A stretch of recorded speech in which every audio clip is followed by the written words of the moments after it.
네, 여러분 안녕하세요. 합격을 앞당기는 해커스 한국사 능력검정시험 심화. 자, 우리 고려시대고요. 고려시대 문화사 파트로 들어가겠습니다. 12강에 해당됩니다.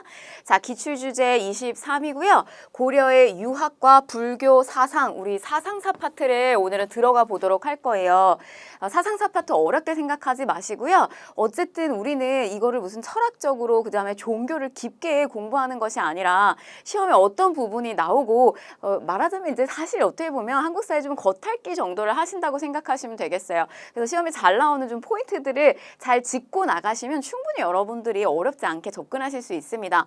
자, 보시면 우선 고려는 유학과 불교 이 두 개의 사상을 양축을 끌고 가는 나라구나라는 걸 보여주는 대목이 있어요. 그게 뭐냐면 성종시기 때, 고려 성종시기 때 제가 짝꿍처럼 기억하라고 했었던 인물이 있습니다. 그 인물이 기억나실까요? 그 인물이 누구냐면 바로 최승로죠. 최승로의 시무 28조 이제 건의를 올리게 되는데 그때 당시 최승로는 뭐라고 이야기를 하냐면 자, 우리나라는 고려라고 하는 나라는 나라를 다스리는 치국 통치의 시스템으로는 유학을 그다음에 우리가 이제 수신, 마음을 달래는 어떤 마음을 닫고 달래는 이런 수신의 도로서는 불교, 이거를 같이 간다는 이야기를 해요. 그러니까 즉 고려라고 하는 나라는 물론 불법의 힘이 불교 국가입니다. 불법에 힘입어서 나라를 대업을 이뤘다라고 이야기하고 있지만 통치의 시스템으로는 유학, 그다음에 수신을 닦는 도로서 그리고 이제 민중들 사이에서 많이 믿고 있는 것은 바로 불교였다는 거예요. 그래서 이거 두 개를 같이 가는 겁니다. 그래서 항상 그렇게 같이 생각하시면 좀 수월하실 거고 자, 그러면 여러분들 시험에서 어떤 부분이 시험에서 출제가 되느냐 자, 보시면 유학 같은 경우는요. 유학 공부를 그럼 어디서 하느냐? 이거는 학교에서 공부를 하겠죠? 그래서 고려시기 때도 학교가 있습니다. 관학교육기관이 있었어요. 그게 제가 지난번에 얘기했던 거꾸로 하면은 감자국이 된다고 했었던 그 국자감이 있습니다.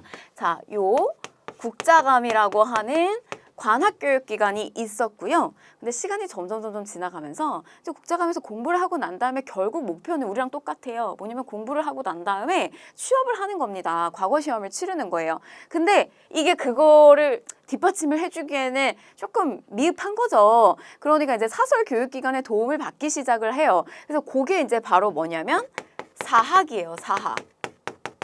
해커스와 같은 이런 학원, 사학이라고 생각하시면 되는데 그거 이제 본론에 들어가서 어떤 대표적인 사학이 있었는지를 배우게 될 겁니다.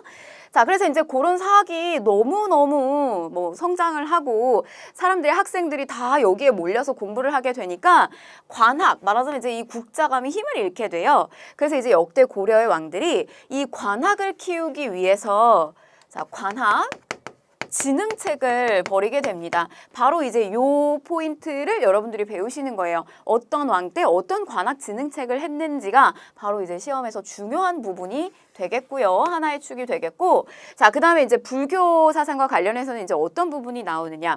우리는 이미 고대 파트에서 불교라고 하는 거는 정치적인 이데올로기, 이 시스템으로 이거를 활용했다는 거를 살펴봤어요. 그래서 요게 이미 통일신라 시기를 거쳐오게 되면서 교종과 그다음에 선종, 우리나라는 5개의 교종, 종파와 그다음에 9개의 산지를 중심으로 해서 열렸던 구산, 이렇게 5교 구산으로 정립이 됩니다. 근데 제가 설명을 드렸던 것처럼 교종 같은 경우는 불경에 대한 것을 아주 능통하게 읽어가면서 그거를 깨달음을 얻는 거예요. 좀 어렵죠. 왕실이나 귀족들이 선호했던 것이 교종이고요. 선종 같은 경우는 내 마음의 참선의 수행을 하는 것이 좀 목표로 들어가 있어요. 그래서 사실 이거는 민중들이 선호하기가 좋습니다. 근데 대신에 또 산지에 이 종파가 열렸다 보니까 좀 이 종파가 이렇게 왕을 중심으로 중앙 집권을 하는 데 도움이 된다기보다는 조금 퍼지는 종파라고 보시면 되겠어요. 근데 이게 이제 신라의 중대에서는 이 유행을 하고요. 그 다음에 하대로 들어가게 되면은 요 선종이 유행을 하게 되는데 고려라고 하는 나라가 결국 이 신라가 무너지게 되면서 이 선종과 풍수지리설, 경주만 명당이 아니다. 풍수에 좋은 지역이 또 다른 데도 있다라고 하는 요 풍수지리설과 선종과 같이 모여가지고 결국에는 새로운 나라인 이 고려라고 하는 나라를 탄생시킨 거잖아요. 그 사상이 이제 밑바탕이 됐죠. 근데 여러분들이 한번 왕이라고 생각을 해보세요. 네, 왕이에요. 그러면 계속해서 이거를 강조할 수가 없어요. 왜냐면은 중앙집권화 해야 되죠. 왕권 강화를 해야 된단 말이죠. 그러니까 이 종파를 키우기가 좀 어렵다고요. 그래서 고려 초기에는요. 선종을 바탕으로 이제 고려라고 하는 나라도 탄생을 했지만 초창기에는 교종과 선종이 서로 이렇게 충돌을 하게 되면서 각축을 다투면서 성장을 하게 됩니다. 바로 이제 이 지점에서 고려 불교의 과제가 여기서 나오는 거예요. 교종과 선종은 크게 다르지 않다. 이 교종과 선종을 같이 어떻게 하면 통합을 해서 나라를 끌고 가야 되느냐. 바로 이제 그 부분이 고려 불교의 과제입니다. 그럼 이제 여러분들이 보실 거는 어떤 승려가 교종과 선종을 어떻게 통합했느냐, 그리고 어떤 종파를 열었느냐, 이런 것들을 이제 살펴보시게 될 거예요. 자, 그러면 이렇게 이제 두 축으로 여러분들 본론 교재 들어가서 좀 한번 살펴보도록 하겠습니다. 네, 그러면 우리가 이제 교재를 보면서 들어가 보도록 하겠습니다. 자, 유학의 발달 과정인데요. 자, 우선 특징을 보시면 유학이라고 하는 것이 과연 뭐냐? 자주적, 주체적 성격의 유교를 정치 이념으로서 정립을 한다 그래요. 자, 여러분들 유교가 어떻게 생각하면 굉장히 좀 추상적인 그러니까 사상이거든요. 철학이에요. 근데 이거를 어떻게 정치의 시스템으로 쓰냐라고 하는 것이 조금 떠 있을 수가 있어요. 여러분들 머리에. 그래서 이제 그거를 좀 알려드리기 위해서 중국사하고 좀 같이 맞물리는 이야기를 해드리겠습니다. 그래서 그거는 여러분 간단하게만 좀 적고 쫓아오시면 되겠어요. 자, 보시면 중국의 역사에서 이 춘추 전국시대라고 하는 시대가 있었습니다. 굉장히 좀 혼란했던 시기예요. 그래서 막 나라가 여기저기 분립되어 있었던 이런 상태였는데 어떻게 하면 다시 이렇게 통일된 나라, 부강한 나라를 만들 수 있겠느냐, 어떤 이념과 어떤 통치 시스템을 갖춰야지만 다시 한번 부강한 통일된 나라를 이룰 수 있겠느냐, 바로 이제 그런 고민에서 시작이 됐습니다. 그때 당시 이제 전문가들이 여기저기서 나서요. 이런 이념을 가지고 나라를 만들어야 된다. 이런 어떤 개혁안을 가지고 적용시켜 봐야 된다라고 하는 여러 가지 이야기들을 하게 되는데 바로 이제 그들을 우리가 뭐라고 불렀냐면 제자, 백가들의 백가쟁명 이렇게도 이야기를 했습니다. 대표적으로 여러분들이 잘 아시는 게 공자, 맹자, 노자, 장자 이런 사람들이에요. 근데 이제 보시면 우리가 얘기하는 저 유교라고 하는 것은 바로 이 공자라고 하는 인물이 제시한 겁니다. 무언가의 전문가가 된다라고 하면 이렇게 이름이 자 이렇게 붙였어요. 그래서 뭐 공자, 노자 이런 식으로 한 겁니다. 근데 이제 보시면 이 공자라고 하는 인물은 나라는 잘 다스려지기 위해서는 바로 인이나 그다음에 예와 같은 도덕적인 부분이 가장 중요하다고 이야기를 했어요. 바로 이런 도덕적인 부분이 개인으로서 그리고 이게 국가로서 잘 갖춰지게 됐을 때 나라는 흔들리지 않고 부강한 나라로 발전할 수 있다라는 그런 어떤 통치 시스템을 만든 것이 바로 공자입니다. 그게 바로 이제 유교라고 생각을 하시면 되겠어요. 초창기에 나온 유교인 거죠.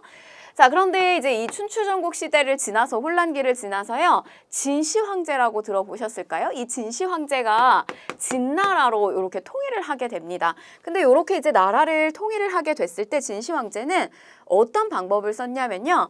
바로 한비자라고 하는 인물이 앞에 보면 상항 이런 사람들의 제안을 다 받고 반영시켜서 이 사람이 이제 이런 제안을 합니다. 나라를 부강하게 하고 강하게 끌고 가려면 바로 이 법이라고 하는 것을 통해서 나라를 끌고 가야 된다라고 하는 주장을 해요. 그래서 잘한 사람한테는 상을 주고 못한 사람한테는 벌을 주는 이런 형벌을 명확하게 해줘야 된다라고 하는 주장을 하죠. 그게 바로 이제 진시 황제가 끌고 갔던 방식이었어요.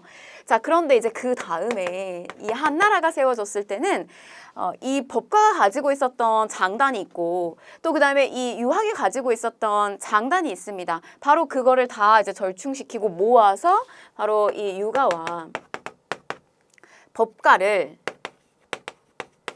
같이 이렇게 끌고 가는 시스템이 바로 한나라의 통치 시스템이었어요. 그런데 이제 보시면 이 유가라고 하는 그 시스템을 받아오려고 봤는데 사실 이 진시 황제 시기 때 어떤 일들이 앞에서 벌어졌냐면 당시 이 법과를 아주 강력하게 끌고 가다 보니까 당시 이 유학자들 같은 경우는요, 이런 어떤 진시황제 시스템에 대해서 이 불만을 표출하는 사람들이 많았겠죠. 그래서 당시에 뭐 이렇게 하지 말아라, 이거 잘못됐다라고 이야기를 하는 이런 유생들을 다 묻어버리고요, 유학 경전과 관련된 것들을 다 불태워버리는 분서갱유라고 하는 사건이 발생을 하게 돼요. 그래서 이제 이런 일들이 발생하고 나니 그 다음에 한나라에서 그걸 찾을래야 찾을 수가 없었던 거죠. 그래서 겨우 유교 경전을 찾아서 그거에 그냥 문자를 어떻게 하면 해석하는 정도. 그래서 바로 이제 우리가 이걸 뭐라고 하냐면 훈고학이라고 했어요. 이게 한나라, 당나라까지 유행을 하게 되는데 우리가 이 훈고학을 다른 말로 한당 유학이라고도 했습니다. 바로 이제 이 시점에 한나라, 당나라, 그 다음에 우리 이렇게 송나라로 넘어가게 되는데요. 여러분들 머릿속에 이렇게 이제 송나라다라고 하면 이 송나라가 어디랑 걸리게 되냐면요, 우리나라 바로 고려하고 걸리게 되는 거죠. 이 고려하고. 그래서 고려하고 송나라하고 문물교를 굉장히 많이 했고 거란이 많이 질투를 했었잖아요. 바로 이제 그 지점이에요. 근데 이제 이 송나라 시기가 되면 저 위에서 성장하고 있는, 그래서 나라 이름을 뭐라고 바꿨냐면 여진, 나라 이름을 금이라고 했었던 이 민족이 성장을 하고 있었단 말이죠. 그래서 이 여진의 금나라가 이 송나라까지 치게 돼요. 그리고 여러분들 우리가 지난 시간에 배웠던 것처럼 바로 이 고려에 침입해서 들어와서 우리에게 4대 관계를 요구하기도 했고, 그래서 이자겸이 그거를 막 수용하기도 했잖아요. 바로 이제 그런 지점이라고 보시면 되겠어요. 근데 정말 강대국이었던 이 송나라가 여진의 침입을 이렇게 받고요, 수도가 밀리게 됩니다. 수도가 쭉 원래 이제 항저우 쪽으로 이제 밀리게 됩니다. 남쪽으로 쭉 밀려 내려가게 돼요. 그래서 우리가 그 지점을 뭐라고 했냐면 이제 남송이라고 불렀고, 요 이전의 시기를 카이펑에 있었던 시기를 이제 우리가 북송이라고 불렀습니다. 근데 바로 이제 이 남송에 있었던 시점에서 송나라는 깊은 고심에 빠지게 돼요. 도대체 우리나라가 이렇게 강한 나라가 일개 이런 여진의 민족의 침입을 받아가지고 왜 이런 시련을 겪고 있을까?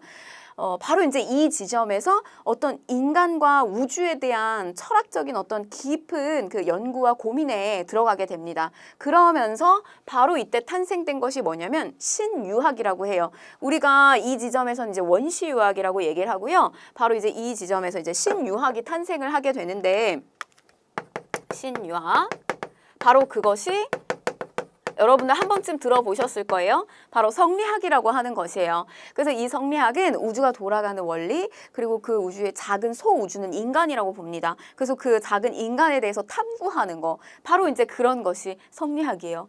우리가 외부로부터 굉장히 큰 타격과 침입을 받았을 때요, 여러분들 거칠애를 막 화려하게 하지 않아요. 그게 뭐냐면 도대체 나의 문제점이 뭘까? 우리나라의 어떤 부분이 이런 문제 때문에 외부로부터의 침입을 이렇게 받게 됐을까? 바로 이제 그 인간의 깊은 내면에 대한 고민에 빠지고 성찰에 들어가거든요. 그런 것이 굉장히 크게 반영됐다고 보시면 되겠어요. 그래서 이렇게 이제 성리학, 주희라고 하는 인물, 바로 그 인물이 주자입니다. 주자. 그래서 주자 성리학이 여기에서 이제 탄생이 됐다고 보시면 되겠어요. 그러면 이제 송나라 다음에 몽골의 침입으로 이 다음의 왕조가 송나라, 원나라 이렇게 됩니다. 중국이요. 그래서 요 원나라가 됐을 때 고려 같은 경우는 고려 시기가 고려 후기가 되겠고요. 바로 이 지점이 원간섭기가 되겠죠. 그래서 바로 그 원간섭기 때 이 성리학이라고 하는 것이 이렇게 들어오게 된다고 보시면 되겠어요. 그래서 고려 후반에 성리학이 들어왔고 조선 시기로 들어와서, 조선에 들어와서 우리만의 성리학으로 이거를 발전시킨 것이 바로 이황과 이이가 되겠습니다. 요게 이제 기본적인 줄거리가 되겠어요. 그래서 유학은 원래 처음에 만든 그 시스템이 우리가 막 그냥 비어있는 학문이다, 실제 인간 생활에 별로 필요도 없는, 쓸모도 없는 그런 논리에 불과하다라고 하는 것이 아니라, 그냥 이론에 그친 것이 아니라 어떻게 하면 강한 나라, 어떻게 하면 통합되고 민심을 잘 끌고 갈 수 있는 나라, 이런 나라를 만들기 위한 시스템으로부터 시작이 된 거예요. 자, 그러면 좀 이야기가 길었는데 바로 이게 이제 그런 의미를 담고 있습니다. 그래서 왜 이렇게 나라에서 유학을 가르치고 공부하게 하고 했는지를 여러분들이 이제 이해를 하실 수가 있을 거라고 생각이 들어요. 대표적인 유학자로는 채승로가 있었고, 그래서 유교 사상을 통치의 근본으로 삼은 시무 28조를 작성해야 된다. 이제 이런 주장을 하게 됐다는 거. 자, 그러면 이제 넘어가서 보시면요. 이제 고려 중기로 넘어가게 되는데요. 바로 요 중반부는 여러분 보시는 것처럼 요렇게 훈고학이라고 하는 것이 우리 요 고려에, 그러니까 고대부터 고려까지 요런 훈고학이 사실은 유행을 했던 거고요. 그 다음에 이제 후반에 와서 이렇게 성리학이 유행을 하게 됐다라고 보시면 되겠어요. 자, 그럼 여기는 이제 넘어가도록 하겠습니다. 자, 그럼 이제 보시면 뭐 유교 사상이 점차 보수적인 성향으로 기울게 되면서 자, 이 무렵이 되면 최충이라고 하는 인물 대표적 유학자, 그다음에 김부식이라고 하는 인물이 등장을 하게 돼요. 근데 이제 바로 여러분들 여기서 보셔야 되는 게 저 최충이라고 하는 인물이에요. 저 최충이라고 하는 인물은 해동의 공자라고 불리울 정도로 유학에 있어서 굉장히 밝았던 사람인데 고위 관료였어요. 관직을 거치고 난 다음에 자기가 70세가 넘고 나서 이제 관직을 다 거치고 난 다음에 남은 여생은 후학을 양성하는 데 쓰겠다라고 하는 목표를 삼아요. 그래서 이제 본인이 학교를 열게 됩니다. 이제 말하자면 사립학교 같은 케이스라고 생각하시면 되겠고, 사립교육기관인 구제학당을 건립을 하게 됩니다. 구제학당. 그러니까 인기가 굉장히 좋았던 뭐 해커스? 뭐 이렇게 생각을 하시면 되겠어요. 최충이 이끌었던 해커스 뭐 이렇게 생각하시면 되겠는데, 김부식 유교사관에 입각하여 삼국사기를 저술하였다라고 했는데 마찬가지입니다. 김부식도 유학자고요. 그래서 이 유학자가 가지고 있는 어떤 역사를 쓸 때의 기준이 바로 여기 삼국사기에 반영을 했다는 건데, 굉장히 조금 현실적인 입장에서 반영이 됐어요. 그래서 여기에는 이제 신화와 같은 이야기는 반영이 되지 않고요. 어떤 정치적이고 조금 현실적인 이야기가 많이 반영이 됐습니다. 특히 신라를 중심으로 해서 역사가 많이 반영이 됐다는 거고, 요거는 좀 본론 들어가서 다시 설명을 드리도록 할게요.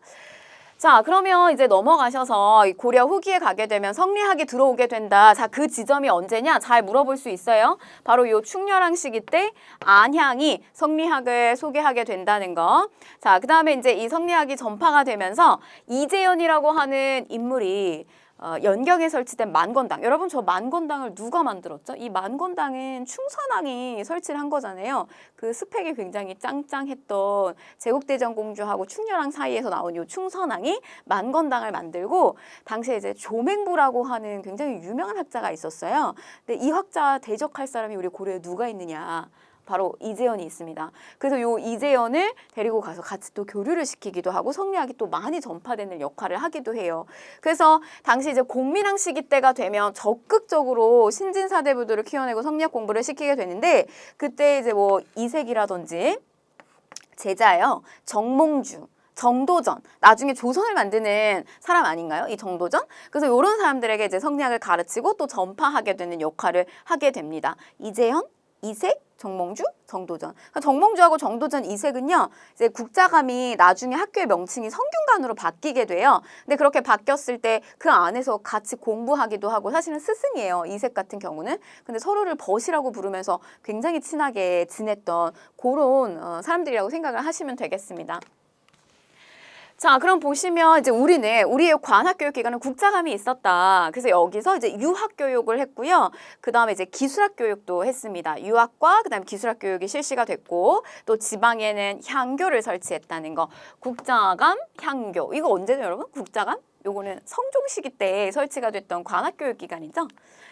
자, 그 다음에 이제 보시면, 근데 이렇게 이제 관학이 있었는데 사학이 너무 발달을 하더라. 근데 이게 누구냐? 최충이에요, 최충. 고위관직자 지내고, 그 다음에 뭐 사실 그 본인이 너무 잘할 거 아니에요. 어떻게 하면은 말하자면 이제 취업을 하기 위해서 시험을 치르는데 그 시험을 어떻게 치르면 좋은지 너무 잘할 거 아니에요. 그리고 이제 제자들이 많을 테고, 그래서 그 제자들을 불러가지고 저 문헌공도 안에서 이제 말하자면 학생들을 많이 가르쳐주고 하는 거예요. 그래서 뭐 예를 들면 뭐 이런 시험은 이렇게 거치면 좋다, 뭐 면접은 어떻게 보면 좋다, 이런 것들 안에서 이제 많이 알려주는 거죠. 당시에 최충의 호가 문헌이었어요. 그래서 문헌, 공도라고 이렇게 불렀습니다. 그러니까 문헌의 학원이라고 보시면 되겠어요. 그래서 문헌 공도에 학생들이 굉장히 많이 넘쳐났다는 거죠. 그래서 저 구제학당을 포함한 12개 해사학이 발달을 하게 됐다. 이게 문헌 공도의 학당을 포함한 12개 해사학. 그러니까 뭐 해커스가 있으면 해커스 말고도 또 더 거기 이제 경쟁사가 있는 다른 학원들까지 다 포함해가지고 12개가 생겼다는 거예요. 그래서 이제 보시면 뭐 너무너무 잘 나가고 뭐 최충의 빠들이라고 생각을 하시면 되겠습니다. 그래서 뭐 미전공도 막 이러는 거예요. 뭐 해커스 한국사 능력검정 시험 이러면 미전공도 이렇게 되는 거겠죠. 말하자면. 자, 사학에서 공부한 학생들이 과거에 많이 합격하면서 사학이 융성해지자 관학이 위축되고요. 저거를 진흥시키기 위해서 여러 정책을 실시하기도 했다는 거. 자, 바로 이제 여기가 포인트입니다. 여러분 여기가 포인트예요. 우리도 한다. 그러면 우리도 너네들 적극적으로 여기서 뭐 사학에서 저렇게 받는 것들 다 받을 수 있도록 혜택 받을 수 있도록 우리도 하겠다. 그게 바로 뭐냐면 이제 국자감 안에 출판을 담당하는 그러니까 우리 해커스 교재가 여러분들 교재 연구해가지고 여러분들 어떻게 하면 조금 더 친숙하고 좀 빠르게 공부할 수 있도록 이런 것들 연구하는 연구팀이 있다고요. 그 마찬가지로 출판을 담당하는 이런 이제 서적포 우리도 내겠다. 그게 언제다? 숙종, 시옷 이렇게 기억하세요, 여러분. 시옷. 자, 그 다음에 예종이에요. 국자감에 전문 강좌인 7개 7제를 설치하겠다. 전문 강좌인 7개 커리큘럼이라고 생각을 하시면 되겠어요. 그래서 우리도 이런 커리큘럼 깔아줄게. 더 열심히 공부해. 그래서 뭐 이제 대표적으로 학원이 너무 뭐 온라인 강의라든지 이런 게 너무 발달이 되니까 사실 학생들이 정작 공교육 기관인 학교에서 공부를 많이 안 하잖아요. 그래서 뭐 예를 들면 이제 뭐 EBS라든지 뭐 이런 데서 이제 선생님들 잘 가르치는 선생님들 섭외해가지고 커리큘럼 좋은 거 깔아주고 이런 거랑 이제 비슷한 맥락인 거죠. 그래서 전문 강좌인 7제를 우리도 설치한다. 그게 이제 예종이고요. 일종의 장학재단인 우리도 뭐 예를 들면 이제 제가 현장에서 학생들 공무원 이렇게 가르치고 할 때 저런 장학금 제도가 있어요. 그래서 뭐 성적이 우수하거나 출결이 좋거나 이러면 이제 저런 장학금 제도를 주는 거죠. 그러니까 이제 잘 될 수밖에 사실 없죠. 학생들을 계속 공부시키려고 하는 거니까. 그래서 관학에서 우리도 장학금 지불해줄게. 니네 공부 열심히 하고 성적 우수하게 나오면 장학금 준다. 이런 양형고를 설치했다는 거. 자, 그다음에 이제 왕실 도서관 겸 학문 연구소인 청영각, 보문각 같은 것들 학문연구소 이런 것들 설치하고요. 그래서 여기까지가 예종이에요. 그 여러분 이게 이렇게 들어가거든요. 숙, 예, 인, 의 이렇게 들어갑니다. 자, 보시면 숙, 예, 인, 의인데 바로 요 지점이 어느 지점이냐면 의종의 실정. 그러니까 의종이 정치를 제대로 하지 못해서 이때 뭐가 터졌냐면 무신정변이 터지게 됐다. 요때. 이렇게 이제 무신정변이 터지게 됐다라고 하는 그 지점이에요. 그래서 숙, 예, 인, 의 이렇게 들어가는데 숙종은 시옷, 숙종, 서적포 이렇게 보시면 되겠고 예종 시기 때는요. 여러분 요거 하나 암기의 팁인데 좀 알려드리도록 할게요. 자, 보시면 예고 생각하세요.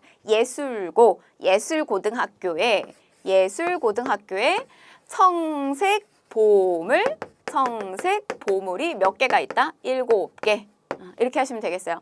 자, 예고, 청색 보물 7개. 그러면 요거 예종 안에 다 끌어 들어갈 수가 있습니다. 그래서 예종, 양형고, 청영각, 보문각, 7제 이렇게 기억을 하시면 되겠어요. 예고, 청보 7개 이렇게 좀 생각을 해주세요. 그럼 요거 사실 암기하느라고 굉장히 고생이 많이 하시는데 요렇게 하나만 딱 하시면 나머지 거는 다 착착 들어갈 수가 있을 겁니다. 자, 인종이요. 국학의 교육과정을요. 경서 읽는 6개, 6학으로 정비를 하게 됩니다. 뭐 여기 이제 7제에 있을 때는 여기 이제 무술 교육을 하는 무학제라고 하는 게 있어요. 그런 거 이제 빠지고 또 경사 6개, 6학으로 정비가 됐다. 이렇게 보시면 되겠습니다. 예종을 잘 하시면 됩니다. 자, 넘어갈게요. 자, 그러면 이제 우리가 고려 유학 계속해서 이어나가고 있는데 이제 역사서를 보겠습니다. 역사서 보실게요. 자, 김부식 유학자였던 김부식이 썼던 저 삼국사기라고 하는 거는 제가 앞에서 간단하게 설명하고 넘어왔는데요.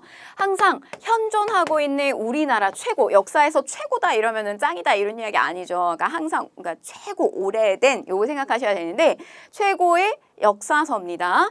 그러니까 그전에도 있었잖아요. 여러분 근초고왕 시기에도 뭐 서기가 고흥에 서기가 있었고 뭐 신라 진후왕 시기 때도 거칠부에 국사가 있었고 이게 있었잖아요. 근데 그런 거 다 현존하지 않는 거예요. 그러면 현존하고 있는 역사서 최고 오래된 게 뭐냐라고 하면 김부식의 삼국사기 이렇게 됩니다. 근데 뭐라고 돼 있냐면 유교적 합리주의 사관 이런 표현을 써요. 괴력, 난신, 기이하고 신이한 이야기는 안 쓴다 그래요.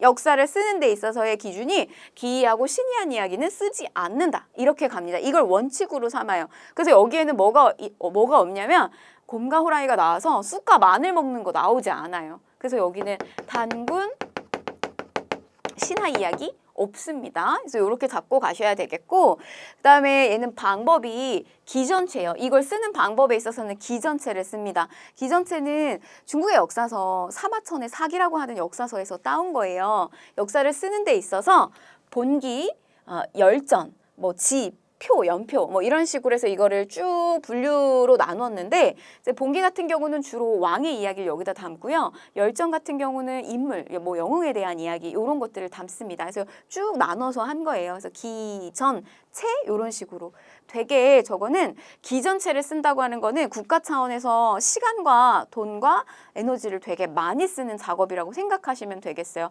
다 저걸 일일이 다 나눠야 되거든요. 자, 아무튼 이렇게 이제 보시면 되겠고 그 다음에 이제 동명왕편이에요. 이규보. 자, 이규보 문신들 사이에서 살아남고 사랑받은 문인이잖아요. 문인. 그래서 잘 좀 기억하시면 좋겠는데 이게 이제 무신직권기 이렇게 들어가는 시점이죠. 동명왕편인데 저거는 이규보가 썼던 동국이삼국집이라고 하는 책에 하나 실려 있는 동명왕편이에요. 그래서 고구려 건국 시조인 동명왕, 주몽의 아래서 깨어난 주몽의 이야기 이런 것들을 서사, 시, 영웅들의 이야기나 인물의 이야기를 이렇게 칭송하는 시의 형태로 서술을 했고요. 고구려 계승의식이 반영되었다. 이렇게 보시면 되겠습니다. 자, 그래서 이제 보시면 동명왕편 같은 경우는 요 사료 한 번만 볼게요. 그 신이한 사적이 세상이 전하는 것보다 더하였다. 그러나 처음에는 믿지 못해서 이거를 귀신이나 환청 같은 걸로만 여겼는데 환영 같은 걸로만 여겼는데 3번 반복하여 읽어서 점점 그 근원에 들어가니 이거는 환영이 아니고 성스러운 것이고 귀신이 아니고 신이 한 것이었다. 뭐냐면 역사를 쓰는 데 있어서요. 고려의 전반기의 어떤 이 역사를 쓰는 입장과 그 다음에 후반기의 역사를 바라보는 그 역사를 쓰는 기준이 좀 달라졌다고 보시면 되겠어요. 초창기에는 합리주의적 사관의 입장을 맞춰서 어떤 우리의 그 건국 설화라든지 이런 것들은 너무 뭐 기이하고 좀 말이 안 되는 어떤 그런 이야기로 담지 않았다면 이게 후기가 되면서는 우리의 전통과 그러니까 우리의 민족의 전통과 그다음에 우리의 어떤 그 건국의 뿌리와 같은 것들을 그걸 신이하다고 해서 배척하지 않고요. 그걸 좀 들여다보는 그런 지점에 들어갔다고 생각하시면 되겠어요. 이런 어떤 역사를 쓰는 그 입장은 요 이규보 시기 때부터 시작을 해서 이제 뭐 고려 중반기에서 우리가 몽골의 침입을 겪고 있는 후반기로 들어가게 되면서 더 강해집니다. 왜냐하면 제가 아까 이야기했던 것처럼 송나라에서 성례학이라고 하는 것이 집대성되고 발전이 된 이유는 외부로부터의 침입을 받습니다. 나의 뭐 단점과 나의 약점을 끄집어내는데 내가 그 약점을 받아서 나의 안 좋은 점을 들여다보면 안 되는 거죠. 그러니까 나의 어떤 정말 내가 가지고 있는 강점 그리고 남들이 좀 비웃고 이게 좀 희한하다라고 이야기하는 것도 그거를 내가 나의 강점으로 나 스스로를 잘 성찰하고 들여다보는 그런 지점이라고 보시면 되겠어요. 그래서 곰과 호랑이의 이야기고 이상하다 이렇게 가져가는 것이 아니라 왜 그런 이야기가 전해졌을까? 거기에서 역사를 들여다보는 거예요. 주몽이 아래서 깨어났다고 해서 그걸 이상한 포인트로 잡는 것이 아니라 그 부분에 대한 우리의 건국설화를 역사로서 받아들이는 지점이라고 보시면 되겠어요. 자, 넘어갈게요. 삼국유사 마찬가지입니다. 후반부에 불교사를 중심으로 해서요. 고대 민간설화, 삼국의 건국신화 등을 수록하고 있는데 삼국유사는 승려가 쓴 거예요. 그래서 저거는 불교가 많이 담겨져 있고요. 저게 시기가 충렬왕 시기입니다. 이게 시기는 충렬왕 시기. 그러면 원간섭기예요. 우리가 외부로부터의 침입받고 있었던 그 지점입니다. 근데 저기에 건국신화가 담겨져 있다는 점이에요. 여러분 우리나라에서 굉장히 우리가 잘 즐겨 먹기도 하고 우리나라의 또 전통적인 음식이기도 한 비빔밥이 있잖아요. 그게 사실 외부 사람들이 봤을 때는 그 비빔밥을 봤을 때 이런 느낌이 들 수 있죠. 저걸 어떻게 저게 무슨 개밥도 아니고 저거를 다 갖다가 음식을 넣어가지고 저렇게 비벼 먹고 섞어 먹는 게 어떻게 보면은 그게 너무 이상하게 느껴질 수도 있잖아요. 근데 그걸 사실 우리만의 음식으로서 그 가치를 또 잘 들여다보게 되면 사실 거기에는 여러 가지 이제 야채라든지 영양 성분이 골고루 들어가 있고요. 그 다음에 사실 또 어떤 점이 굉장히 좋냐면 그 음식 자체가 바깥으로 다 드러나 있는 거예요. 그래서 그 음식에 대한 어떤 상태나 뭐 그 식재료에 대한 어떤 신선도 이런 것들을 사실 다 눈으로 체크하면서도 골고루게 영양분을 섭취할 수 있는 어떻게 보면 다른 나라가 더 왜 우리가 외국에 있는 음식 같은 것들 이렇게 뭔가 이렇게 밀가루나 이렇게 포장에 너무 많이 이렇게 쌓여져 있으면 내가 그 음식을 이렇게 살펴봤을 때 이게 무슨 맛이 이 안에 뭐가 들어갔는지가 되게 좀 불편하고 좀 어색하고 그렇거든요. 근데 우리나라 이 비빔밥 같은 경우는 눈으로 그걸 다 보면서 색감이라든지 신선도 식재료라든지 이런 걸 다 보면서 즐길 수 있는 그런 음식이 될 수 있다는 거예요. 그러니까 이거를 어떻게 보느냐에 따라서 관점이 되게 달라질 수 있는 거죠, 사실은. 자, 바로 이제 이 지점에서 불교에 대한 이야기를 막 담고 있는데 종교는 여러분 되게 기이하고 신비한 이야기가 되게 많이 들어가 있잖아요. 근데 이제 바로 이제 그런 이야기들을 그냥 막 이상한 이야기다 치부하지 않고 아주 그 우리나라의 절이 만들어지고 탑이 만들어지게 된 또 입으로 전해져 내려오는 이야기들 이런 것들을 다 담고 있는 것이 삼국유사, 일련의 삼국유사라고 보시면 되겠어요. 이 부분을 좀 체크하실게요. 우리나라의 문화와 전통을 중시하였다. 단군의 건국 이야기를 수록하고 있다. 역시 둘 다 중요합니다. 자, 뭐 이것도 잘 나오는 사료인데요. 삼국의 시조가 모두 신비로운 데서 탄생하였다고 하여 이상할 것이 없다. 그래서 여러분 이 삼국유사의 목차에는 어떤 게 들어가 있냐면 기이편. 이런 게 들어가 있습니다. 기이하다. 기이편이 실는 까닭을 바로 여기에 있는 것이다. 그래서 단군의 건국 이야기가 들어가 있다라고 하는 겁니다. 뭐 우리 여러분 그냥 이렇게 우리 뭐 지금의 사회에서도요 이런 비슷한 이야기 나와요. 예를 들면 누구 아주 유명한 정치인이나 뭐 만약에 대통령이 당선될 것이다 뭐 이런 이야기에서 만약에 당선이 딱 되잖아요. 그러면은 뭐 우리랑은 남다른 우리 일반인하고는 조금 남다른 그 사람의 뭐 어머니가 태몽을 이런 걸 꿨다든지 뭐 이런 이야기들이 많이 전해져요. 조금 남다르죠. 그런 것들이 이제 담겨져 있다고 이해하시면 되겠어요. 자, 그 다음에 이제 이어서 이승유의 제왕운기가 있습니다. 자, 단군조선부터요. 역시 단군조선이에요. 이거 후반이죠.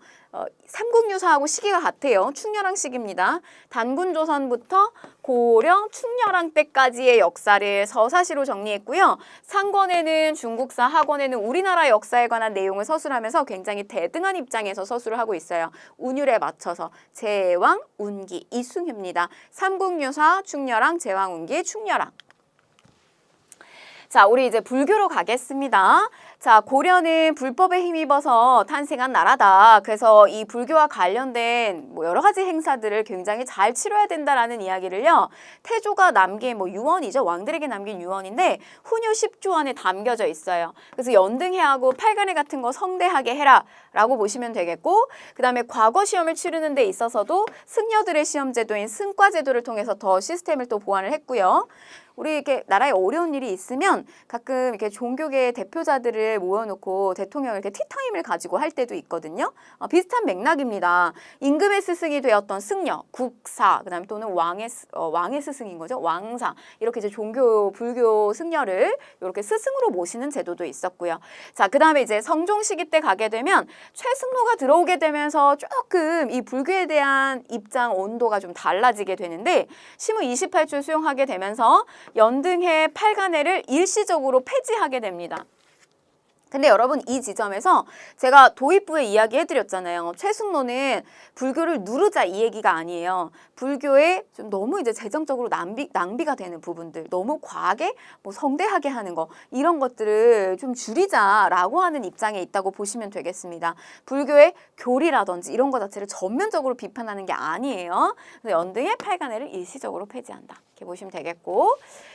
자, 그 다음에 이제 승려들의 활동 보실 텐데, 이제 고려불교의 과제입니다. 이 고려불교의 과제를 어떤 승려들이 해결을 했느냐. 자, 우선 보시면 이제 균열을 볼게요. 초창기입니다. 광종이에요. 왕 차원에서 불교를 중흥시키려고 노력을 했기 때문에 시점이 언젠지도 보시면 좋아요. 초창기죠. 광종식이니까. 그래서 광종 때 지원을 해줍니다. 균열을. 이때 당시에 향가.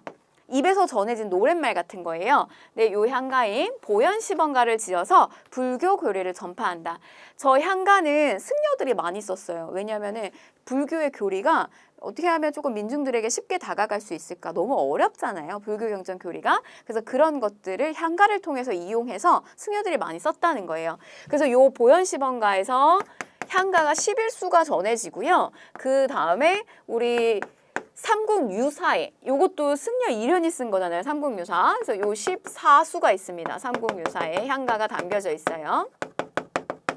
그래서 우리나라에 총 전해지는 것은 25수가 전해지고 있다라는 거. 자, 그 다음에 뭐 각훈에 의해서 또 승려들의 전기를 정리한 뭐 해동의 고승전 뭐 이런 것들이 있었고요.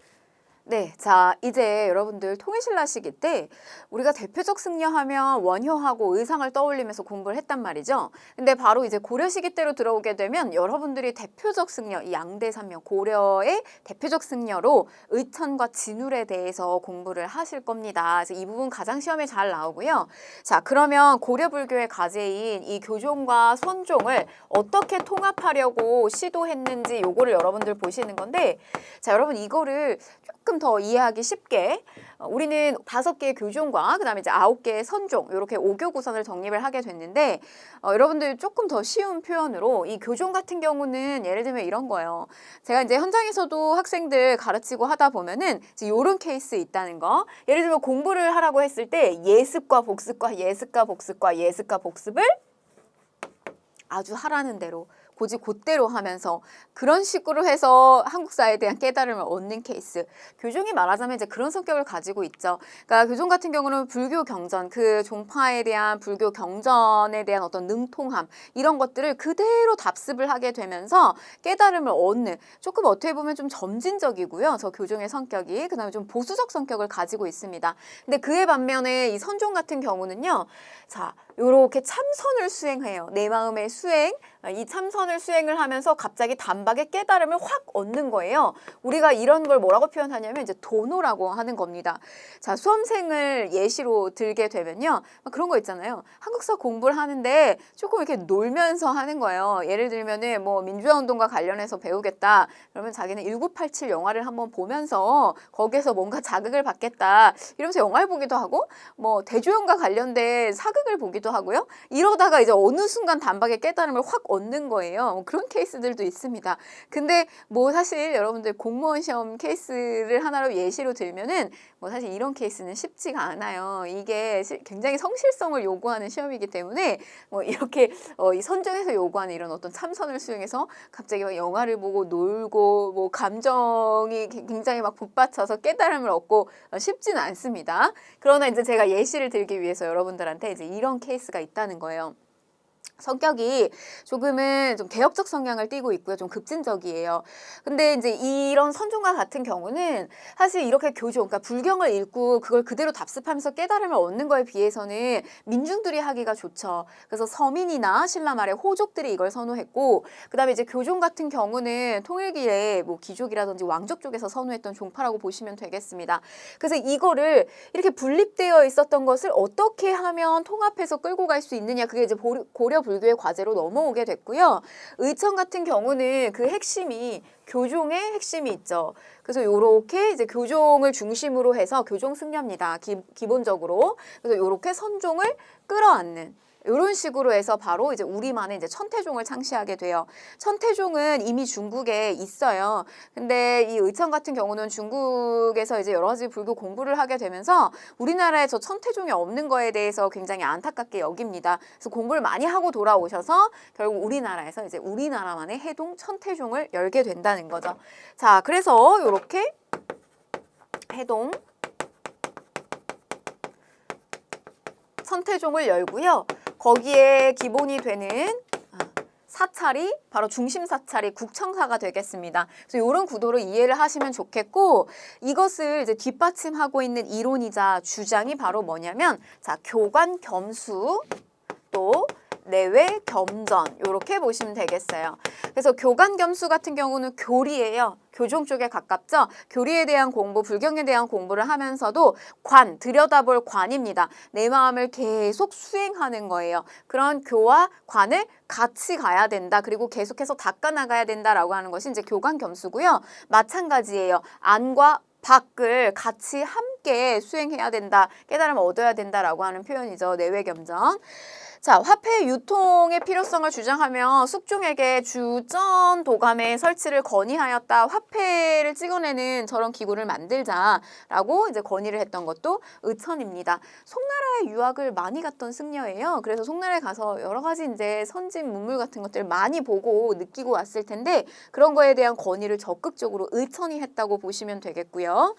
자, 그 다음에 의천은 또 조금 남다른 면이 있었다. 어떤 면이 있었냐면 당시에는 이제 이 대장경이라고 하는 게 있어요. 근데 이 대장경 같은 경우는 불교의 부처님의 말씀을 담은 이제 불교 경전이라든지 그다음에 그 종파의 뭐 여러 가지 이제 계율이라든지 이런 것들을 담고 있는 이제 대장경이 있는데 그거 말고 그 대장경에서 미처 담지 못한 여러 나라나 승려들이 거기에 이제 해설서를 단 말하자면 이제 속장경 같은 것들을 중요시 여겼습니다. 그래서 그거를 이제 그런 해설 같은 것들을 주석을 단 것을 저렇게 묶은 것이 교장이자 속장경이고요.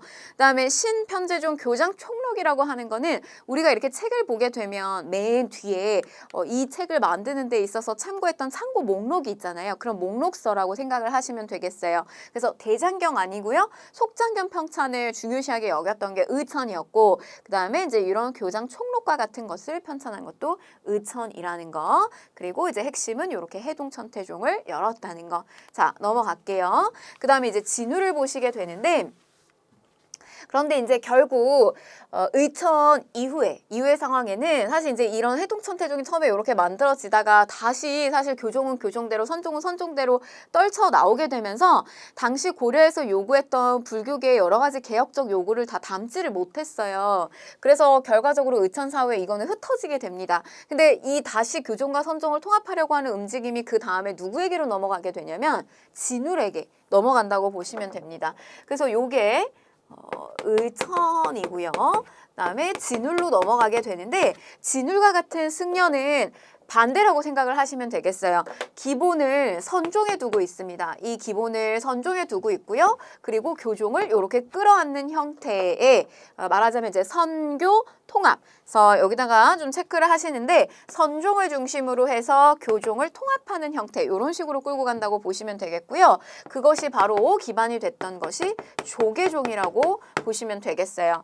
자, 그래서 이제 보면 여러분들이 진우를 떠올릴 때 어떤 거를 생각을 하셔야 되냐면 교종하고 선종을 통합하는 그 통합운동과 관련된 거 하나와 그 다음에 이제 또 하나는 당시 저 진울이 활동했던 시기는요 무신집권 시기예요. 그래서 여러분 생각해보면 펜을 든 이 문인들 말고요. 이제 칼을 든 무신들이잖아요. 그 무신들은 아무래도 이런 불교 경전을 공부하는 교종보다는 선종을 선호하겠죠. 그래서 이 선종을 굉장히 이렇게 키우게 되는데 이제 그 무렵에 당시에 불교계 자체에서도 여러 가지 문제점들이 좀 많았어요. 뭐 여러 가지 속세에 좀 빠져 있다든지 이런 문제점들이 많아서 그거를 정화시키는 개혁하는 이런 개혁 운동을 앞장서서 했던 사람이 바로 진울입니다. 그래서 불교계 개혁을 위해서 승려들이요 산으로 들어가자. 그리고 불경 공부를 하는 거, 그리고 노동하는, 땀 흘리면서 노동하는 거에 힘쓰자. 본연의 업무로 들어가자. 이런 것들을 외친 게 바로 진울이에요. 자, 그래서 어디에서 순천 송광사 수선사에서 중심으로 독경과 선을 수행하자는 수선사 결사운동을 하게 됩니다. 그래서 두 개입니다. 여러분들 진울할 때는 요 수선사 결사운동 하나와 그 다음에 통합운동 하나. 그래서 요 선교일치 통합운동 거기에 이제 핵심이 우리 의천 같은 경우는 뭐 내외겸전, 뭐 교관겸수 요런 사상이 뒷받침이 됐다면 이 진울이 주장하고 있는 건요 도노점수예요. 단박에 깨달음을 확 얻는 거. 막 참선을 수행하다가 담배 깨달음을 확 얻는 거 그리고 점진적으로 계속해서 수행하라는 뜻이고요. 그 다음에 정해쌍수도 마찬가지예요. 고요하게 참선을 수행하는 거. 달마 선종의 대표적인 달마대사가 있습니다.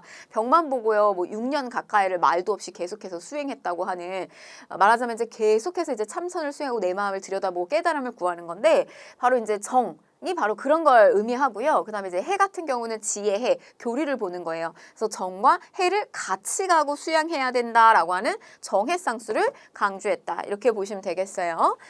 자, 저술로는 권수, 정의, 결사문이 있고요. 뭐 수신결을 저술하였다 이렇게 보시면 되겠습니다. 요거 두 개를 핵심적으로 기억하시면 되겠고요. 자, 그 다음에 이제 이후에 뭐 해심, 요새, 보호가 있는데, 해심 같은 경우는 유불일치설을 주장했다. 유학이나 불교나 어차피 그 근본은 인간의 심성을 도야한다는 측면에서 같다는 거예요. 앞에서 성리학에 대해서 잠깐 언급이 됐었는데, 어쨌든 그 성리학의 기본 뿌리인 그 유학을 살펴보게 되면 기본적으로 인간에 대한 어떤 연구, 인간에 대한 어떤 심성에 대한 탐구, 이런 것들이 기본적으로 된단 말이죠. 그래서 불교도 역시 마찬가지잖아요. 개인에 대한 어떤 수양을 계속한다든지 참선을 수행한다든지 이런 모습이 어차피 모두 다 그 비슷한 맥락 안에 있다고 보는 거예요. 그래서 나중에 해심의 이런 주장은 이후에 조선시대 때 성리학이 또 들어오게 되는데, 유학이 들어오게 되는 데 있어서 또 밑바탕이 되기도 합니다. 해심. 자, 그 다음에 요새가 있어요. 해심, 요새. 자, 여러분, 결사운동이다, 불교계를 개혁하려고 하는 그 결사운동이다 라고 얘기했을 때 대표적인 인물을 2명 떠올리셔야 되는데, 하나가 진울의 수선사 결사죠. 그 다음에 또 하나가 요새의 백년결사를 떠올리시면 되겠어요. 요새의 백년결사. 법화신앙인데 특히 이런 표현, 참회. 우리가 왜 종교를 믿는다라고 할 때는 뭐 되게 해주세요, 이렇게 비는 거 있잖아요. 뭐 잘 되게 해주세요, 시험에 합격하게 해주세요, 이런 성격의 것도 있지만, 내가 지금까지 한 거에 대해서 이렇게 반성하는, 이렇게 종교를 믿는 그런 과정 속에서 이렇게 참회하는 그런 성격도 가지고 있잖아요. 바로 이제 이 백년결사 안에는 여러분들 이런 참회적 성격이 들어가 있어요. 그래서 이게 사료 속에서 만약에 저런 표현이 나오게 되면 요새의 백년결사구나, 이렇게 생각을 하시면 되겠고요. 특히 이제 민중들의 굉장히 또 환호를 받았습니다. 자, 마지막에 이제 공민왕 시기 때 고려 후반으로 들어가게 되면요, 사실 이 무렵이 되면 이제 불교가 굉장히 많이 좀 타락하는 모습도 보이고요. 후반부에 들어가게 되면 그런 모습 보이는데, 마지막으로 선종, 우리나라에 있는 이 선종을 통합하려고 하는 움직임을 보이지만 잘 되지는 않았다는 거. 불교 종파인 또 임재종을 들어오기도 했다는 거, 이 정도 보시면 되겠습니다. 자, 그러면 문제를 좀 한번 풀어볼게요. 자, 미축은 정책으로 옳은 것은, 자, 이거 고려의 관학진흥책 굉장히 잘 나오는 겁니다. 자, 보기에서 고른 거, 고려의 관학, 국자감이 위축이 됐던 이유는 무엇인가요? 이게 너무 잘 나가서 문헌의 빠들이 다니는 요 학원이 너무 잘 나가서 문헌공도를 비롯한 사학 출신이 과거에서 좋은 성적을 거두었기 때문입니다. 이에 고려정부도 관학을 진흥하기 위한 정책을 추진하였습니다. 자, 그죠? 자, 기억. 독서 상품가를 마련하여 인재를 등용하였다라고 했어요. 원성왕이죠. 원망을 많이 얻을 수 있었던 그 왕, 원성왕. 그래서 누구 자리 빼앗은 거예요, 여러분? 주원이 자리를 빼앗아서 독서 상품가 원성왕이고요. 자, 니은 양형고네요, 여러분. 예고, 그쵸? 예고, 청색, 보물, 7개 이렇게 하시면 끝납니다. 양형고를 설치하여 장학기금을 마련하였다. 맞는 내용이죠. 자, 국자감의 전문 강좌인 칠제를 두어서 운영하였다. 맞는 내용이네요. 자, 수도 4부학당 두어서 유학경전을 교육하였다라고 했는데, 저거는 조선 시기에 들어가게 되면 나올 겁니다. 그래서 요거 정답은 니은 디귿 이렇게 가시면 됩니다. 이거 암기하느라 시간 굉장히 오래 걸리거든요. 이렇게 하나로 끝내시면 되겠어요. 자, 다음 기출주제 24로 가보겠습니다. 자, 고려의 문화유산과 과학기술의 발달인데요. 역시 또 탑이나 불상이나 이런 것들 보는 파트라고 생각을 하시면 되겠습니다. 바로 들어가 볼게요. 자, 우선 고려 시기 때 문화유산 중에서 우리가 고려의 문화유산이다라고 하면 불교 국가였단 말이에요. 그래서 불교적 색채를 담는 문화유산이 많이 나와요. 그래서 이거는 뭐 건축이다라고 하면, 여러분 뭐 이 고려의 불교 국가에서 건축이다라고 하면 뭐겠어요? 절이죠, 절, 사원. 그래서 보면 요런 이제 사원들이 많이 나오게 되는데, 여러분들이 사원을 보실 때 눈여겨서 보셔야 되는 게 두 가지 포인트가 있어요. 그게 하나는 뭐냐면 공포입니다. 공포. 이 공포라고 하는 건 우리나라의 건축물의 특징은요, 여러분, 못을 쓰지 않아요. 그래서 나무와 나무의 아기를 딱 맞춰서 이게 못보다 오히려 더 단단할 수가 있습니다. 시간이 점점 지나가게 되면서 비, 바람 이런 걸 맞으면서요, 이 아기가 딱 맞으면서 오히려 더 엄청나게 견고해져요. 근데 요렇게 이제 그 아기를 딱 맞추고 난 다음에 나무 토막이 생길 거란 말이죠. 그 토막을 버리지 않아요. 버리지 않고 그 토막을 가지고 요렇게 지붕과 기둥을 꾸미는 공포 역할을 하게 됩니다. 그래서 보시면 요렇게 기둥이 하나 있는 곳에 공포가 요렇게 하나 올라가요. 이렇게 올라가 있는 것을 우리는 이제 지금 이쪽을 먼저 보시면 요렇게 기둥이 하나 있고 기둥 위에 공포가 하나 올라가 있는 거를 우리는 주심포라 그래요. 근데 지금 여기처럼 보시면 공포와 공포 사이에도 이렇게 올라가 있잖아요. 요런 케이스 같은 경우 이제 다포라고 얘기합니다. 그래서 건축물 보실 때 이게 주심포인지 아니면 이게 다포인지 이거를 구분하는 거를 먼저 하셔야 되고요. 자, 그 다음에 요 옆쪽으로 오게 되면 지붕이 요렇게 붙어 있는 맞배 지붕이 있고요. 또 하나는 여기 안에가 요렇게 하나가 판을 대고 이렇게 올라와 있는 팔짝 지붕이 있어요. 그래서 요게 맞배 지붕인지 아니면 팔짝 지붕인지 요런 것들을 또 구분하는 것이 시험에서 나올 수도 있다는 겁니다. 자, 그러면 이제 보시면 뭐 대표적인 사원인데요. 안동 봉정사 극락전 영주 부석사 무량수전이 있어요. 근데 이게 여러 가지 이제 사례들이 쭉 나오게 되는데 이걸 어떻게 다 이게 다포인지 이게 주심포인지 맞배인지 이거를 일일이 하기가 너무 어렵다는 거죠. 여러분들이 암기하기가. 이것도 아주 쉽게 가는 방법을 제가 여러분들한테 알려드리도록 하겠습니다. 뭐냐면 이걸 기준으로 삼으시면 돼요. 영주, 부석사, 무량수전. 이건요, 여러분 나중에 꼭 한번 저 부석사 무량수전은 한번 꼭 보러 가셨으면 좋겠어요. 이 영주, 부석사, 경북 영주에 있는 저 부석사 뜰 부자 돌이 둥둥 떠다니면서 의상이 이 절을 세울 수 있도록 선묘의 영혼이 도와줬다. 여기서 나왔습니다. 그러니까 저 영주 부석사라고 하는 절은 통일신라 시기 때 만들어진 거지만 이 안에 들어가 있는 무량수전이라고 하는 건축물 자체는 고려 시기 거라는 거예요. 자, 얘를 기준으로 해서 이제 보시는데 그림을 뭐 한번 그려보시면 좋아요. 자,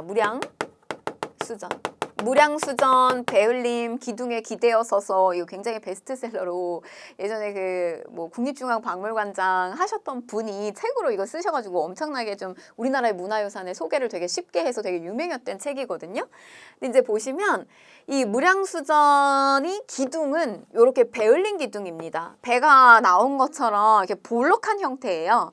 근데 이게 실제로 이 건축물을 보게 되면 이게 멀리서 보게 되면 이게 뚱뚱하게 배울림으로 보이지 않고 아주 그냥 뭐 견고하게 이렇게 일자로 보여요. 튼튼하게. 근데 실제로 오히려 만약에 이거를 그냥 일자로 빼게 되면 멀리서 이 건축물을 봤을 때 약간 기둥이 휘어 보인다거나 좀 안정감이 떨어지거든요. 그래서 요런 어떤 배울림 기둥을 안정감 있는 요 배울림 기둥을 많이 썼습니다. 이 기법을.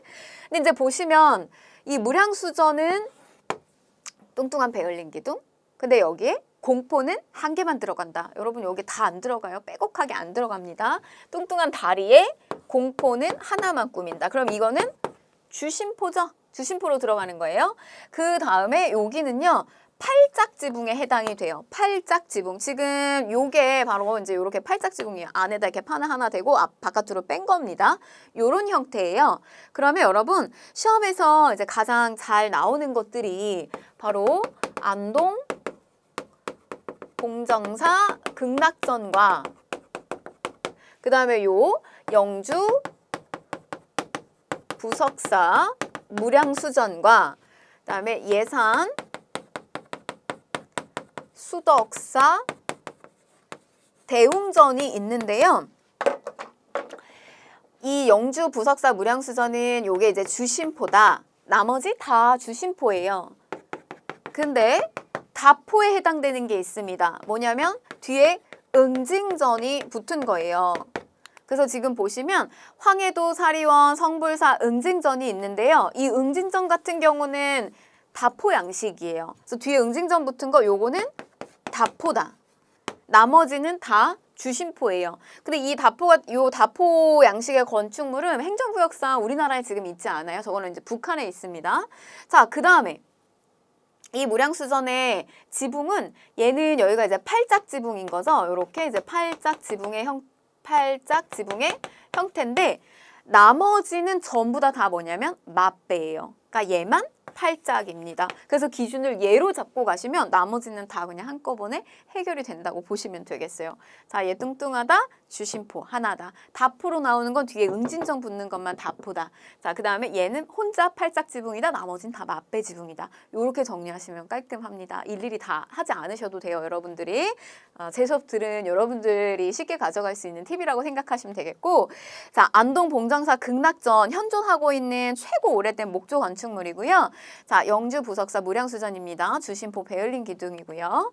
자, 그 다음에 예산 수덕사 대웅전인데요. 주심포죠. 다포로 되어 있는 건 뭐만 다포다? 이거 뒤에 응진전 붙은 것만 다포예요. 다포, 뭐 성불사, 서광사 응진전도 있습니다. 그런 건 다포고요. 그리고 역시 이제 맞배 지붕이죠. 그 다음에 요것도 이제 맞배 지붕입니다.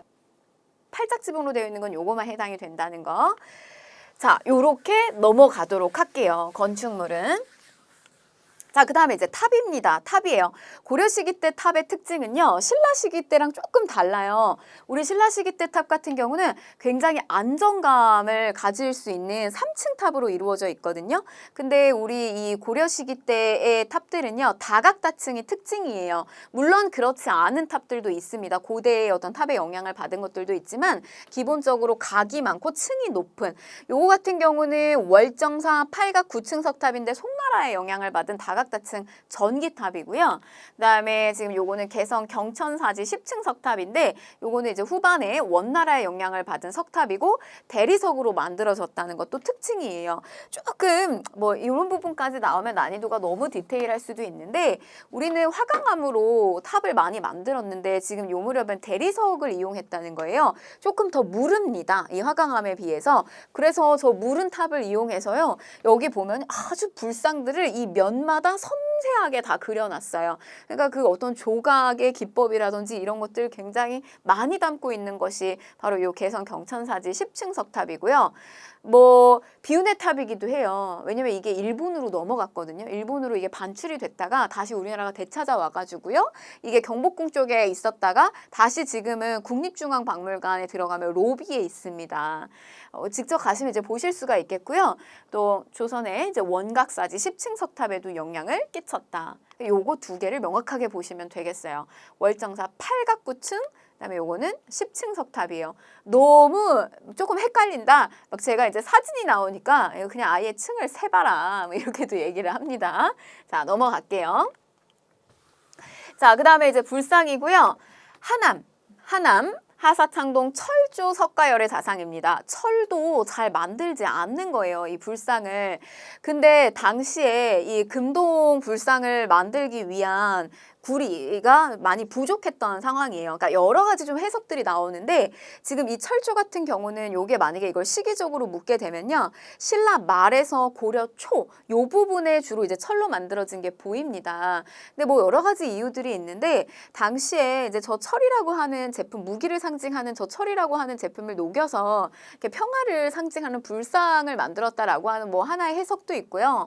그 다음에 또 실제로는 이 불상을 만드는 데 있어서 구리의 제품이 부족해지면서 이렇게 이제 철로 제품을 만들기도 했다는 거예요. 불상을 만들기도 했다는 거.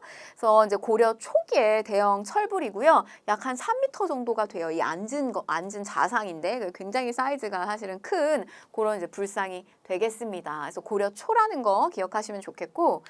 자, 그 다음에 이제 요게 바로 고려 시기 때 불상을 대표적으로 보여주고 있는 또 뭐 입상이에요. 서 있죠. 돌로 만들었고요. 석조 미륵보살 입상입니다. 논산 관촉사 석조 미륵보살 입상. 여러분들 이제 사진상에 보면 조금 더 또렷하게 보이실 텐데요. 뭐 사이즈는 굉장히 커요. 고려 불상의 특징이 또 사이즈가 크다는 거고 마치 이렇게 지방의 그 호족의 세력, 고려 호족 세력의 그 개성을 막 담고 있는 듯한 그런 모습이라고 보시면 되겠어요. 뭐 우리가 이제 표현은 이거 못생겼다 이렇게 할 수가 없잖아요. 막 얼굴이 사실 되게 굉장히 크고 몸은 또 되게 좁고요. 막 어깨는 좁은 어조비에 가분수 막 이런 형태예요. 개성이 넘치는 그 신라시대 때 봤던 아주 그 석굴암 본존불하고의 균형 감각이랑은 굉장히 대비가 되는 그런 고려만의 특징을 갖고 있는 불상이거든요. 그래서 우리가 못생겼다 이렇게 얘기하기엔 좀 그렇고 그냥 개성이 넘친다. 이렇게 생각을 하시면 되겠습니다. 고려시대 최대 규모의 석불이라는 거 한 18m 정도 된다는 거. 자, 근데 여러분 이렇게 개성이 넘치는 미륵보살 입상도 있지만 요렇게 신라시대 것을 마치 계승해서 모방해서 만든 것과 같은 요런 불상도 있었어요. 영주 부석사입니다. 이거 많이 나오죠? 영주 부석사 의상 선묘서라 요게 담겨진 그 영주 부석사고요. 여기에는 뭐가 있냐면 무량수전, 배울림기둥 이게 있잖아요. 그리고 고려시기 때 건축물이 있고요. 그 다음에 또 소조 열의 자상이 있네요. 앉아있네요. 열애불을 구현해 놓은 거고요. 그 다음에 이제 소조, 우리가 왜 미술 시간에 소조품 이렇게 얘기하잖아요. 그러니까 나무 대에다가 그러니까 말하자면 흙을 붙여놓은 형태예요. 그리고 거기다 이제 입힌 거죠. 이런 소조열의 자상인데 통일신라의 전통 양식을 계승한 불상이고 무량수선 안에 이렇게 봉안이 되어 있습니다. 잘생김 뭐 이런 것들을 뜻하는 그런 뭐 불상이라고 생각을 하시면 되겠어요. 요거랑 완전히 좀 대비가 되죠. 근데 고려는 요것도 있었다는 거. 자, 그 다음에 안동, 이천동 마해열의 입상인데요. 또 특히 거대한 이 바위에다가 이렇게 바위를 다듬어 가지고 만든 요런 식의 불상도 좀 특징입니다. 그래서 보시면 암벽에 몸을 새기고 머리는 따로 제작해서 올린 불상이다. 앞에서 보면 이것도 역시 뭐 사이즈가 10m가 넘는 건데 앞에서 보면 굉장히 거대하게 느껴지지만 뒤에서 살펴보게 되면 이렇게 머리만 떨렁 레고처럼 이렇게 올라가 있는 그런 귀여운 모습이기도 해요. 네, 어쨌든 요것도 이 고려에 가지고 있는 그 불상의 특징이라는 거, 사이즈 크고 바위에다가 암벽에다가 이렇게 새겨 넣는 것이 특징이에요. 그게 마찬가지. 마의 약사열애, 그러니까 질병에 걸린 이런 중생들을 구제한다라고 하는 이 약사부를 여기다가 바위에다가 이렇게 조성을 한 거죠. 좌상이고요. 마찬가지입니다. 창동리 마의 열애 상 이런 것들도 있었다는 거. 고려 불상이 가지고 있는 그런 특징들이 조금 있죠. 바위 암벽에다가 그려지고 사이즈가 크다든지 좀 개성감이 넘친다든지. 근데 아까 그거 영주 부석사 안에 있는 그 소조열애 자상 같은 경우만 조금 특징적이죠. 자, 넘어가겠고요. 불상 이렇게 해서 넘어가겠고요. 이 대장경 파트 좀 들어가 볼게요. 인쇄술이 발달됐다라고 하는 내용입니다. 근데 요거는 이 인쇄술이 발달한다는 건요, 여러분. 어느 정도 내용물, 이 내용물이라고 하는 지식이 축적돼야 된다는 거, 그 다음에 그거를 찍어낼 수 있는 무언가가 발전돼야 된다는 거, 이거 두 개가 같이 가야 되는 거예요. 그러니까 지식의 축적과 이거를 찍어낼 수 있는 도구가 같이 가는 건데 바로 고려 시기는 그런 수준이 됐다라고 하는 겁니다. 그래서 여러 가지 이제 불교에 대한 것들이 어느 정도 이제 쌓이게 됐고 그리고 또 그걸 찍어낼 수 있는 인쇄술이 발달이 된 건데 자, 처음에 이제 초조대장경 요게 만들어지게 되는데요. 이 초조대장경이 만들어지게 된 거는 거란의 침입기에 이게 만들어졌어요. 초조대장경을 간행을 하게 되는데 이게 몽골 침입기가 되면서 소실이 됩니다. 저 초조대장경을 만들면서 불법으로 인해서 거란의 침입을 물리쳤다라고 해서 만들어 놓은 건데 이제 저게 몽골 침입 때 소실이 돼서 이후에 이제 다시 만들게 되는 거죠. 자, 기본적으로 이제 이 초조대장경은요, 경율, 논 이런 것들을 담아 놓은 겁니다. 그래서 불경과 부처님의 말씀과 그다음에 그 종파나 승려들이 지켜야 되는 계율과 그다음에 거기에 대한 어떤 여러 가지 주석이나 해석 같은 것들을 묶어 놓은 게 대장경이라고 생각하시면 되겠고요. 자, 그런데 이제 이거는 미처 대장경에서 담지 못한 여러 가지 것들 이제 보완하기 위한 뭐 해설이 될 수도 있고요. 그런 것들을 간행한 것이 이제 속장경이라고 보시면 되겠어요. 심편제종 교장총록을 작성을 하게 되는데 이건 대장도감이고요. 이거는 교장도감을 설치해서 여는 겁니다. 그래서 속장경을 간행을 하게 된다는 거. 그러나 이거 역시 몽골 침입 때 소실이 됩니다. 그래서 여러분 이것도 소실됐고요. 이것도 소실이 되는 거예요. 둘 다 소실이 되면서 이거를 다시 만든 것이 제조대장경. 다시 만들었다. 그래서 우리가 제조대장경이라고도 얘기하고요. 이게 8만 장이 넘어서 8만 대장경 이렇게도 이야기를 합니다. 이거는 이제 몽골 침입을 극복하기 위해서 만들었고요. 사실 강화도로 이 지배층이 무신집권이 천도를 하게 됐을 때 그때 강화에서 이 작업을 하고 있었던 것이 바로 이제 8만 대장경입니다. 그 가치가 굉장히 커요. 그래서 유네스코 세계 기록 유산에 등재가 되어 있어서 이제 세계에서 지켜야 되는 그 문화유산이 됐는데 오탈자가 하나도 없습니다.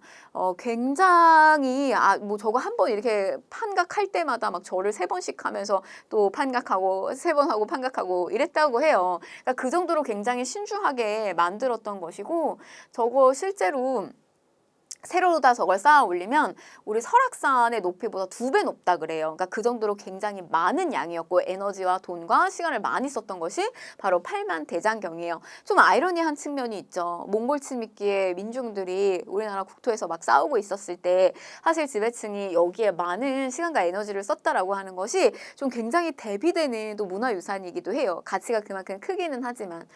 자, 아무튼 그래서 요렇게까지 이제 팔만대장경 보시면 되겠고요. 유네스코에 등재되어 있다까지 기억을 하시면 되겠습니다. 자, 그다음에 이제 가셔서요. 이제 자기를 보실 텐데 청자입니다. 청자. 이 청자는 이런 은은한 말하자면 이제 이 칠판색이라고 요런 색감하고는 조금 또 다르죠. 다르긴 하지만 이제 요런 비슷한 색이죠. 비취색이에요. 비취색. 은은한 이 맑고 투명한 비취색은요. 색깔을 갖다가 녹색칠을 한 게 아니에요. 저거는 말하자면 이제 가마의 기술 온도라든지 그다음에 또 저기다 바르는 유약이라든지 그 유약에 많이 바르고 적게 바르고 또 그걸 어떻게 굽냐에 따라서 이런 은은한 비취색을 내는 건데요. 저게 굉장히 쉽지가 않다고 합니다. 근데 우리나라에서 이런 어떤 청자를 만들어놔서 송나라의 사신이 와서 저 청자를 보고 굉장히 감탄했다 그래요. 자, 초창기에는 이 청자, 뭐 처음에는 별다른 장식이 없는 이런 청자가 유행을 하다가요. 시간이 점점 지나서는 어떤 게 나오게 되냐면 이게 이제 청자라고 생각을 하시면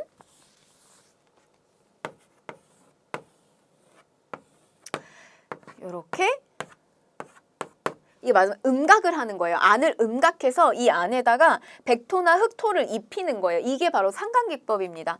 상강기법을 통해서 겉에다가 이제 유약을 바르는 이런 형태라고 보시면 되겠어요. 주로 이제 이게 유행을 했던 거는 12세기 무신집권 시기쯤으로 넘어오면서 이런 상강기법이 유행을 하게 되고요. 특히 강진이나 부안 같은 데서 가마터 많이 발견이 되는데 저 일대에서 많이 생산이 됐다 그래요. 그래서 이런 것들 좀 기억을 하시면 좋겠습니다.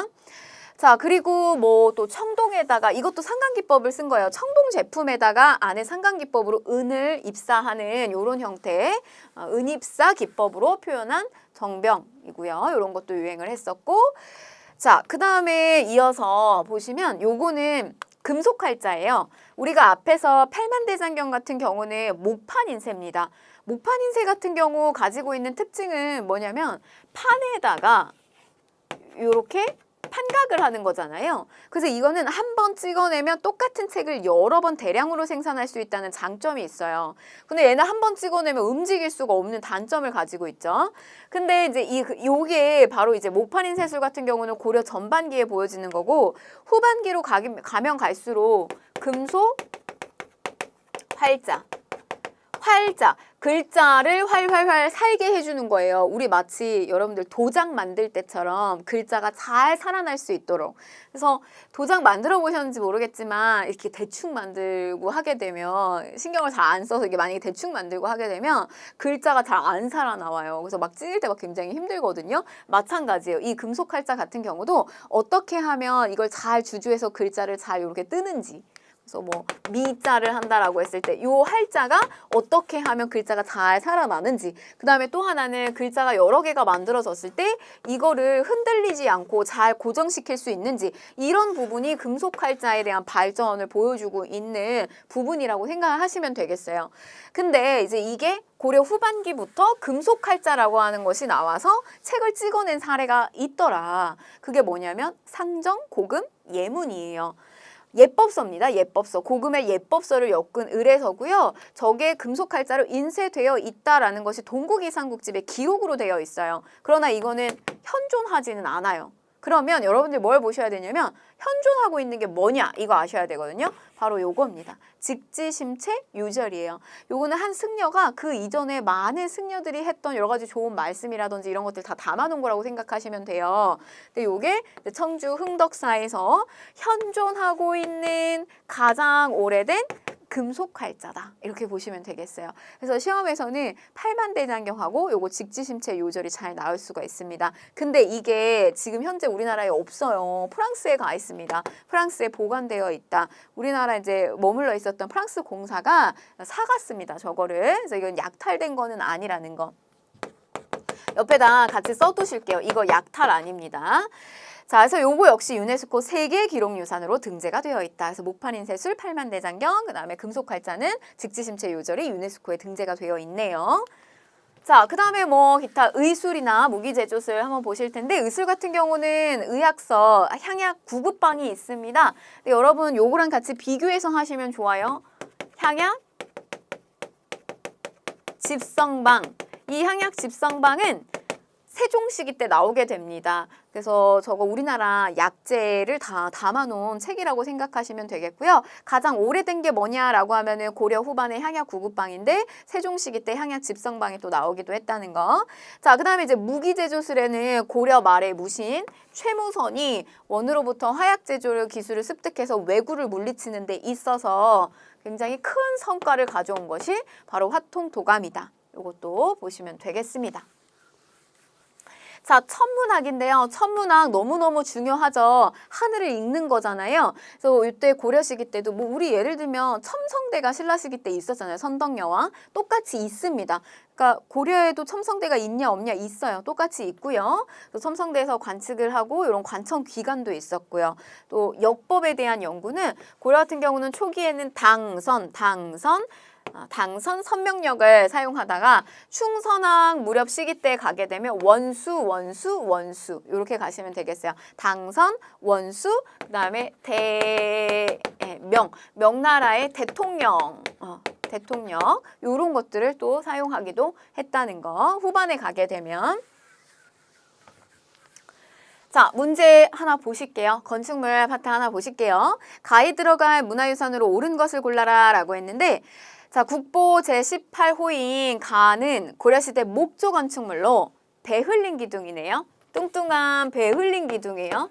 그리고 여기에 하나가 올라가 있는 주심포입니다. 근데 건물 내부에는요, 뭐가 있냐면 소조열의 자상, 제가 잘생김 이렇게 얘기했어요. 잘생김, 소조열의 자상. 뭐겠어요? 영주 부석사 무량수전이죠. 영주 부석사 무량수전. 그래서 정답은 2번 이렇게 되겠습니다. 너무 어렵잖아요. 이런 문화유산 다 하는 게. 근데 이렇게 하시면 쉽게 가실 수가 있어요. 뭐 그 밖에 다른 것들 여러분들 뭐 보실 만한 거는 여러분들 문제 밑에 해설 보시면서 다 하시겠지만 영주 부석사 무량수전이나 안동 봉정사 극락전 그리고 공주 마곡사 대웅보전 같은 경우는 유네스코에 등재가 되어 있는 건축물이에요. 그래서 요거 3개 정도 좀 눈여겨서 보시면 좋겠고요. 그 다음에 화엄사 각항전 같은 경우는 조선 후기에 나올 겁니다. 그리고 예산 수덕사 대웅전도 우리가 앞에서 배운 거 통해서 한번 눈여겨보시면 좋겠습니다. 자, 요렇게 가실게요. 자, 그러면 우리 이제 고려 시기 문화사까지 다 마무리를 해봤는데 빈출이 됐던 거 그동안 3개년 동안 가장 많이 출제됐던 거 보시면 귀주대첩, 대외관계 파트에서 나왔고 그다음에 의천, 승려 파트와 관련해서 나왔고요. 제가 3개는 같이 묶었는데요. 가장 이제 어떤 게 많이 나왔느냐 자, 살펴보게 되면요. 뭘까요? 광종, 공민왕, 성종, 왕의 업적이네요. 그래서 제가 초창기에 앞에 개괄을 해드렸는데 자, 초기에 광종, 성종, 태조 왕건까지 해서 광종, 성종까지 잘 나온다. 왕의 업적. 그리고 후반으로 가게 되면 공민왕. 그래서 원간섭기 때 충자부트 왕, 충렬, 충선 어디에? 하이라이트 공민왕. 이렇게 왕의 업적이 잘 나온다는 거 여기에 포커스 맞춰서 공부하시면 되겠습니다. 자, 다음 강의 주제는요. 중간에 잠깐 복습하고 들어가는 강의라고 생각하시면 되겠어요. 여러분들 자체적으로 문제 풀어보셔도 되겠고요. 아니면 뭐 먼저 풀어보시고 강의 들으시면서 도움 받으셔도 되겠고요. 그래서 다음 시간 선사에서 고대까지, 선사에서 고려까지 몇 문항만 좀 뽑아서 여러분들 복습시켜 드리도록 하겠습니다. 네, 오늘도 고생하셨습니다.